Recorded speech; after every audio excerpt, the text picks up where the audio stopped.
Hi, welcome to another edition of the Olympic Moment. My name is Aidi Uyo. From Olympic gold medalist to the Centennial torchbearer, Muhammad Ali has been associated with the Olympic Games for nearly half a century. Here are 3 things about Muhammad Ali's relationship with the Olympic Games you may not have known. Number 1.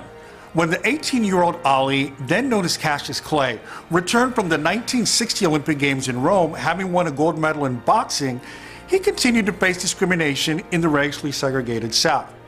Urban lore has it that after being refused service at a local establishment in his hometown of Louisville, Kentucky, an angry Ali threw his gold medal into the Ohio River. Existing scholarship, however, cannot definitively prove this account. According to an Ali biographer, Ali simply lost the medal. While we probably won't know for certain, Ali's gold medal was replaced in a ceremony at the 1996 Olympic Games. Number 2. At the Mexico City Olympics in 1968, Tommie Smith and Juan Carlos gave the Black Pride salute on the victory podium in what has become one of the most iconic images of the 20th century. The very first demand on their 6-point manifesto, as outlined by the Olympic Project for Human Rights, was the restoration of Muhammad Ali as the legitimate heavyweight champion of the world. A year earlier, Ali had been stripped of his title after being convicted of draft evasion for his refusal to fight in the Vietnam War. While the Supreme Court would later overturn the conviction in 1971, Smith and Carlos would credit Ali's political activism as an inspiration for their decision to take a stand. Number 3.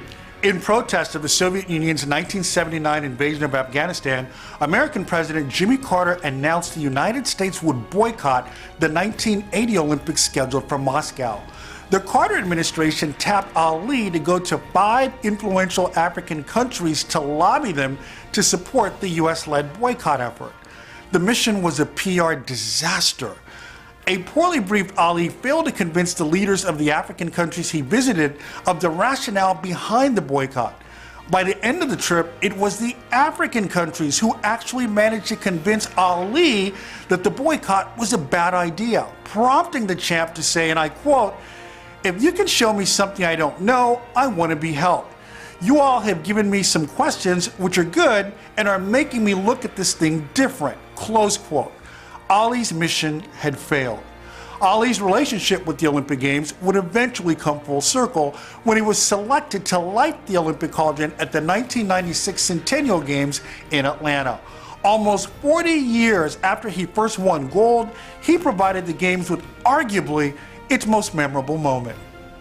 Following Ali's passing, both the Olympic flag and the American flag were draped side by side as a backdrop for his memorial service, which was held in his hometown of Louisville, Kentucky.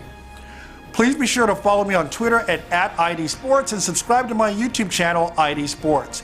My name is Aidi Uyo. Thank you so much for watching this edition of the Olympic Moment.